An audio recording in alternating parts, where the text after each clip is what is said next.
Chapter 2. Getting Started with ChatGPT. Step 1. Sign up for an OpenAI account. Go to chat.openai.com and sign up for an OpenAI account. This will allow you to access ChatGPT. To sign up for an account, simply visit the OpenAI website and click the Sign Up button on the page and then create an account. You will need to provide some basic information, such as your name and email address, and agree to the terms of service. Once you have completed the sign-up process, you will be able to log in with your new account. Step 2. Explore the ChatGPT model.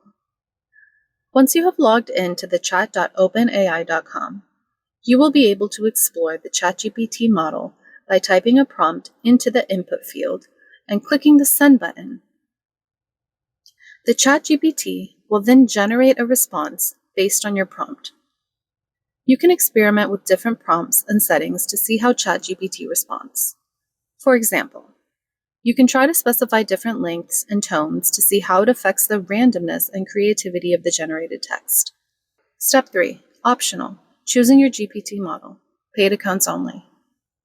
When you sign up for the ChatGPT, you have the option to upgrade to ChatGPT Plus. It costs $20 per month, and one of the main benefits is that you can use ChatGPT even if the free version of ChatGPT is at capacity. If you're paying for ChatGPT Plus, you'll notice something new with the release of GPT-4.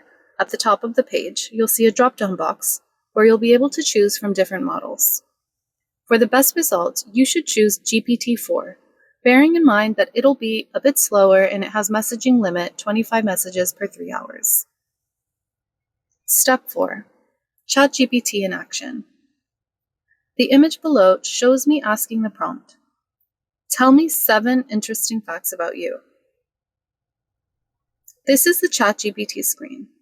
If you haven't already, go to chat.openai.com and play around with it. Start with a simple hi. Ask it questions. Ask it to code stuff, or ask it to translate or analyze stuff. Generate book summaries and book recommendations, and ask it what to ask ChatGPT itself.